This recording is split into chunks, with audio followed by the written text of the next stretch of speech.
It'd be interesting here if we had a timeline put together. It's a quickie timeline of exactly what happened with the Wuhan virus. Oh, National Review to the rescue, Jim Garrity. The comprehensive timeline of China's COVID-19 lies. Now, I'm not going to go through the entire timeline. I picked 3 screenshots from it.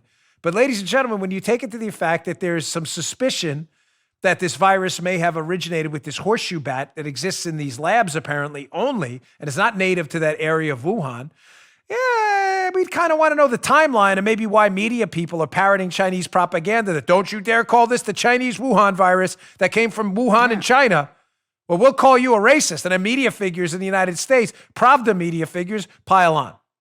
Let's look at this timeline. Let's go to screenshot 1 from this piece, again in the show notes, and worth your time. December 6th is the symptom onset date of the first patient identified, patient 0. 5 days after illness onset, this patient's wife, a 53-year-old woman who had no known history of exposure to the wet market, also presented with pneumonia and was hospitalized in the isolation ward. In other words, as early as the second week of December, Wuhan doctors were finding cases that indicated the virus was spreading from one human to another. Key point. First week in December. December 21st. Wuhan doctors begin to notice, quote, a cluster of pneumonia cases with an unknown cause. December 25th, Christmas. Chinese medical staff in 2 hospitals in Wuhan are suspected of contracting viral pneumonia and are quarantined. This is additional strong evidence of human-to-human transmission. It goes on. The timeline continues. Again, this National Review piece, worth your time. Sometime in late December, Wuhan hospitals notice an exponential increase in the number of cases that cannot be linked back to the Hunan seafood wholesale market, according to the New England Journal of Medicine. December 30th, a hero, Dr. Li Wenliang, sent a message to a group of other doctors warning them he has since died and been disappeared, warning them about a possible outbreak of an illness that resembled SARS, urging them to take protective measures against infection. December 31st, listen to this. The Wuhan Municipal Health Commission declares the investigation so far has not found any obvious human-to-human transmission and no medical staff infection. A lie from China.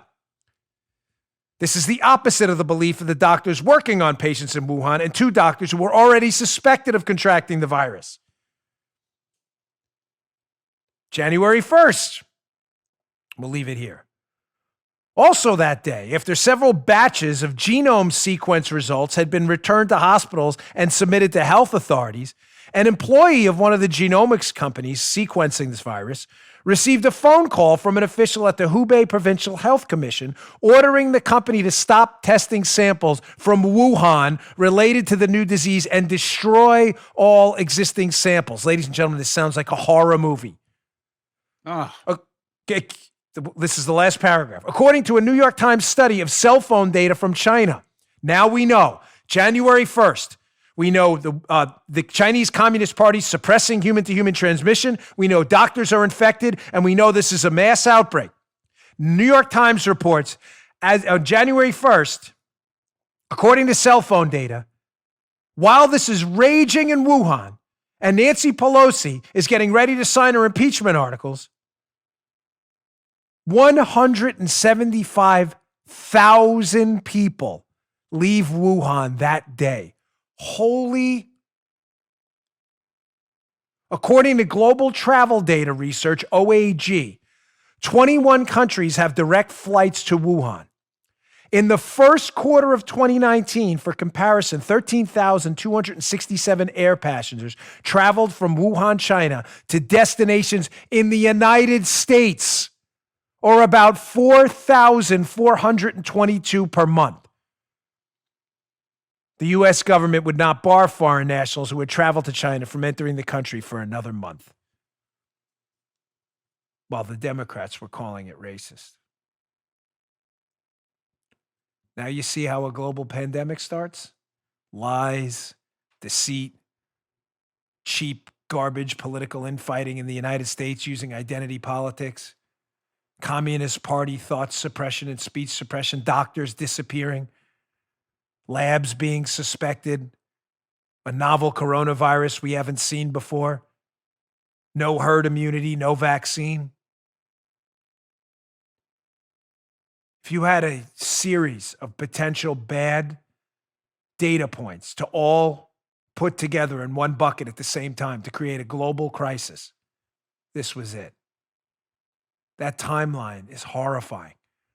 175,000 people left the hot zone while the Chinese government, the Communist Party, was lying about human-to-human transmission. Do you have any idea how many lives were put at risk? Now, you may be, wondering why we're getting false information from our media every day. Probably not if you're watching my show. You know they're a bunch of lying hacks.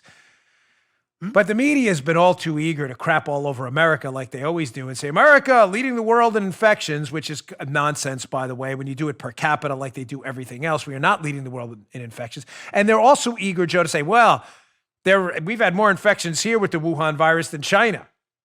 Not so much. Let's check out this legal insurrection piece again in the show notes, where you're seriously in the media relying on the Chinese Communist Party's intelligence after what I just told you and laid out in that timeline? Mary Chastain, legal insurrection. Shocker. U.S. intelligence says China underreported cases and deaths related to Wuhan coronavirus. But don't worry, media people. Keep parroting the talking point that the United States is so dreadful and awful and President Trump, and we are, in fact, leading the world in infections, despite the fact that we know the Chinese have lied from day one. You keep it up. We know whose team you're on, and it isn't ours. We all get that. That's why your approval rating for the media is 0. 0. It's like subterranean. Because we know you're liars. You just heard The Dan Bongino Show. You can also get Dan's podcasts on iTunes or SoundCloud. And follow Dan on Twitter 24/7 @DBongino.